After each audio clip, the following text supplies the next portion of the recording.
Welcome, everyone. Greg Heilman here with the Sound on Stage, and today I'm joined by Annie Lareau and Peter Dillon O'Connor as we go behind the curtain to look at Annie's play Fuselage, which takes a human look at Pan Am Flight 103 and the terrorist incident that led to the death of 270 people, including 259 on board and 11 more on the ground.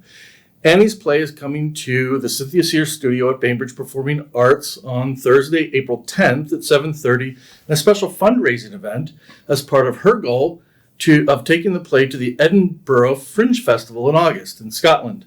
Welcome to the show, both of you. Thank you. So much. Thanks for having us. First of all, Annie, before we get into the event itself, I'd like to talk about the play and your connection to the flight, because I know you've got a direct connection to it. There's plenty of documentaries out there on it. Mm-hmm. In fact, I just watched one on CNN. I think we talked about it via email. Most of them talk about the, what led up to it and the terrorist activity and the trials afterwards, but few take kind of a more human look at it, which you've done with this. So can you tell me, I guess, first of all, let's talk about your connection to it and then talk about the human way that you've constructed the play. Great. Well, I was attending Syracuse University in 1988, and I was studying abroad for my London semester abroad with a number of my friends. Pan Am 103 was the plane that the school booked for people to buy in a package if you wanted to. And so I lost 35 classmates, including 8 very close friends of mine and my best friend and roommate at the time. So yeah, it's very devastating. I had to live with the aftermath of that and the U.S. press and the sort of intensity of the international incident at that time. It was the biggest terrorist attack that had ever happened in the United States targeted at American citizens. Spent a good couple of years being pursued by the press. And so when it came time, when I finally decided to first write the book that I'm trying to get published and then create the show from that book, I really wanted to tell the human side. Like you just said, so much on television is about the bombers. And I wanted people to remember that in any international incident, when you see the names scrolling by, that they are people who breathed, who were alive and laughed and had full lives. And I wanted to really lean into that and make sure that their names weren't just names, and that you could see the human side of a tragedy like that and how it not only who we lost, but what it does to those of us that also survived it, and the resilience that it takes to come out of a situation like that. So I took my book and I've made it into a 70-minute play, and I've using 2 other actors besides myself. Peter is one, and Brenda is another great actress in town. So we've really kind of created a 3-person moving montage of this story.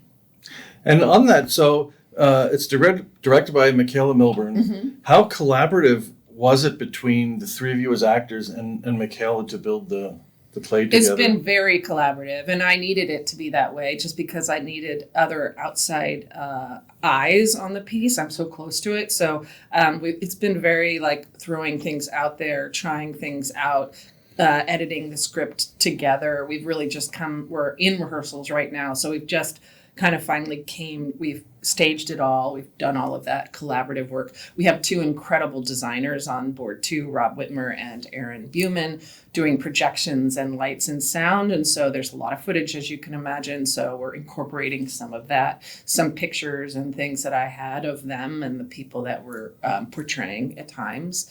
So it's been wonderfully collaborative. So how long after the event happened did you decide to write about it? It took me 30 years. So what really prompted it was that in 2019, I decided to take a trip finally to Lockerbie, Scotland, where the plane came down. And it had taken me that long to sort of face even going there. And that was a really healing experience, and I became close to some people there who were very much a part of it. In particular, a man named Colin Dorrance, who was 18 at the time, a young, newly minted constable, and he was driving to a Christmas party that night, and the plane fell right in front of him. Ooh. So he was, not right, but he was basically one of the first people at the site, and so his story I've interweaved with mine because we've become very close with his family and gotten to know other people, and really wanted to lean into that. And that's when I just started writing and knew that I needed to tell the story that, both of our stories, that, people we knew, people that were, there, what the town of Lockerbie went through, what those of us left behind at Syracuse went through. So that sort of prompted the book. And then I have attended the Edinburgh Fringe Festival a few times as an observer, as an audience member, and my husband has performed there, and realized quite quickly that this was important to do here because it's still there. It is still their biggest terrorist attack, right? Yeah. There is nothing larger. So it is very meaningful in Scotland, this event. And so it felt right to take it there. Okay. And Peter, as an actor in this, I guess, how did you become involved in it, and what does it start to mean to you as you become more involved in the story? Annie and I are very good friends. We did a production of Pericles back in 2008. And in that production, we did a lot of scene work together, and we became very close friends. And I have this distinct memory. I've told Annie this subsequently. I think she was giving me a ride home, or I was giving her a ride home. I have this memory of us being in a car, and Annie telling me this story. Maybe we were in the car for like an hour. It was a long, prolonged, sort of very intense story. And the thing that was incredibly profound to me was, yes, the connection to the sort of interpersonal folks that Annie went to school with, both in Syracuse and in London. That was important, but also these nightmares that Annie was having, which were not to speak for you, but she thought were premonitions of her own demise on a plane. These nightmares always involved plane crashes or some version of planes going down. This was before the event. And so as the time drew closer for Annie to leave on a separate flight and for her friends to leave altogether on Pan Am 103, Annie, I think, was thinking that maybe this was about her flight. And as soon as she found out that the Pan Am 103 went down, all the information about these nightmares and these premonitions and the reality of the truth sort of slammed into your sort of subconscious. Wow. As like a pretty profound. Yeah. And I can remember the hair on my neck standing up, and this was decades ago. Yeah. And so to answer your second half of the question, it means a lot to me to be able to help bring life to this story in a stage version, because we're so close, we're such good friends, and this is such a definitive part of who Annie is as a person, and has been a huge influence in the way she's raised her child, and has addressed her relationships and the things that are really deeply human. And to be able to have the privilege and the opportunity to help tell that story is pretty remarkable. Yeah.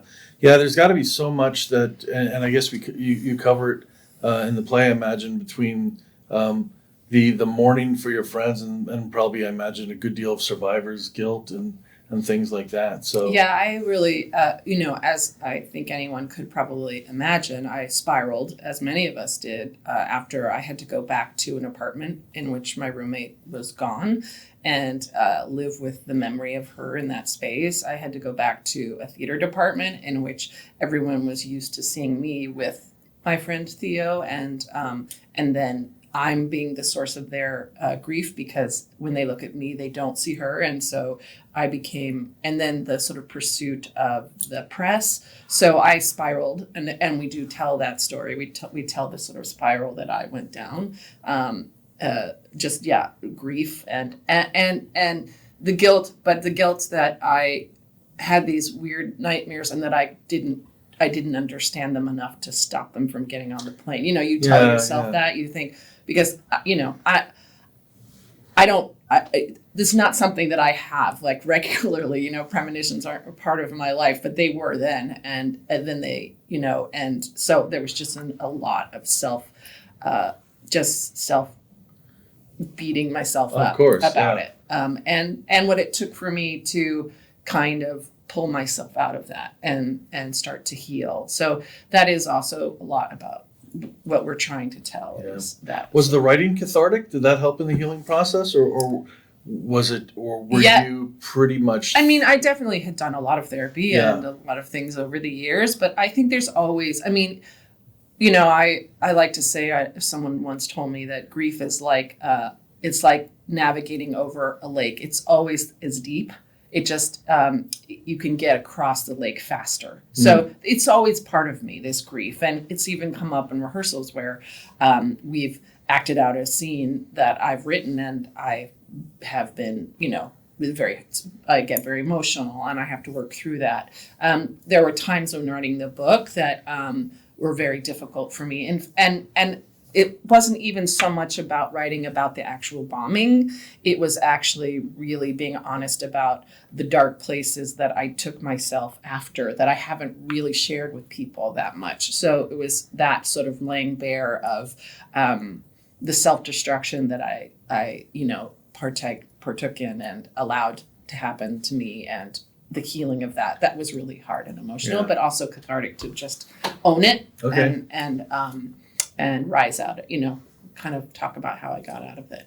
Okay. Yeah. All right, well, let's talk about the festival. So the Edinburgh Fringe Festival is in August. Yes. And your goal is to raise $50,000 for it? Yes. And so that's an expensive travel, just the entry fee and the entry fee, the travel, we have to stay there for the month, and housing is very expensive.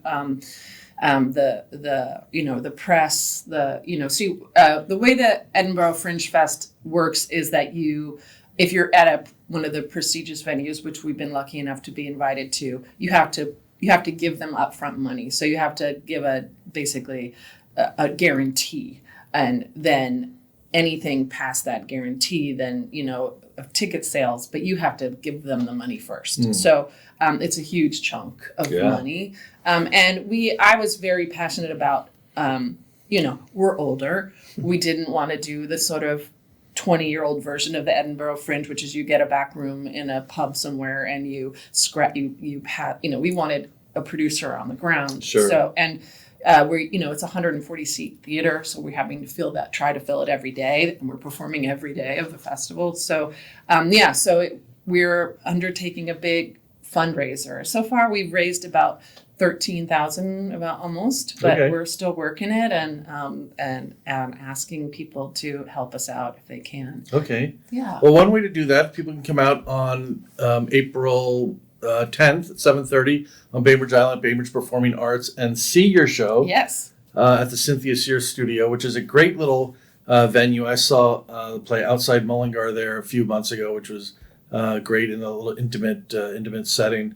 I'm going to be there, so I've got my tickets for it, and I haven't checked to see how ticket sales are going. I hope they're going well, but hopefully we help get the word out about it, and people come and see it. How else can they support you? They can go to my website it's www.annielareau.com, and there's a button you can push to learn all about the show and a place to donate there if you feel so inclined. We so appreciate it. We're really excited. The possibility that we could maybe tour the United Kingdom at some point with this is in the works as well. So it's important that we put our best foot forward during the festival. Oh, sure. In order to help make that happen. Yeah, hopefully be a springboard for some bigger things. Yeah, and we may even try to bring it back here to Seattle for a longer run. Yeah. But the Bainbridge Performing Arts Center is being very generous, and they're letting us take the ticket sales and giving us all of it. They're not asking. Oh, great. They're donating the space to us. They're fantastic people. They're really over there. wonderful, and so Yeah. And then the book is, you say you're looking for a publisher? Yes, I'm looking for a publisher. I have a manuscript out to a number of agents and publishing houses, so we'll see. Been doing rewrites and re-edits, and actually doing the show has really informed my editing of the book as well, and probably will continue to do so. So hopefully the book will come out soonish. We'll keep our fingers crossed. Memoirs aren't always the easiest thing for people to grab hold of, but I believe in this one, and I'm not giving up. So Yeah, well, it's obviously the impact of the story. Just given the number of documentaries you see on it, it's something that really hits home for a lot of us. I mean, I think it's one of those things. Those first little times of vulnerability that we felt before 9/11, before we realized that, hey, we have the ability. We're not so safe. Yes. Yeah. And I think, that's a large part of what I talk about is that here we were, 19-year-olds, 20-year-olds living college life, and this geopolitical situation was coming right at us, and we had no idea, and the fact that by, a sliver of choice or a last minute decision, people were either on or off of that plane. And, that's really changes your life as a young person to realize that that life can change on a dime like that. And it makes you prioritize and your relationships with people and, the love you have for people, and to not take it for granted, anyway. The play does a really dynamic thing, I think, in terms of taking the sort of geopolitical information and the personal information, and you can tell early that at some point they're going to collide. And that's an interesting take as well, because you can read or watch all the documentaries or read all the articles, and it might just tell you the sort of global perspective. Sure. But when you include this collision of personalities and friendship, it really changes the perspective a little bit. Yeah. What makes a human story? I think that's, the one documentary I watched when they started talking about because I had known about about the plane crash, but then the things that happen on the ground as well. Mm-hmm. And then the people that found people in their front yard and things like that, and you hear their stories. And then when you start to get to the human element of it, and I know, every 9/11 they mention all the names of the people, and it sounds like it's the same sort of thing that you're trying to do by keeping these people their memories alive by making us remember that they are indeed human beings. Mm-hmm. So I can't wait to see it. Thank you. It sounds like a fascinating piece. Thank you so much for your support. So Annie and Peter, thanks again for joining us on Behind the Curtain. The show is Fuselage. The book is Fuselage of Bone, which we hope we have a publisher. We'll have to get you back on to do a Between the Pages episode when that comes out. The fundraising event is at Bainbridge Performing Arts in the Cynthia Sear Studio on April 10th at 7:30. We'll post all the links and Annie's website to donate to help them get to the Edinburgh Fringe Festival this August, or we should get a charter a flight to all go. Yeah. Yes, that'd be fun. And get some scotch while we're over there too. So thank you guys again for joining me here, and thank you for watching on Behind the Curtain. I'm Greg Hyland with the Sound on Stage, and until next time, I will see you at the stage door. Bye.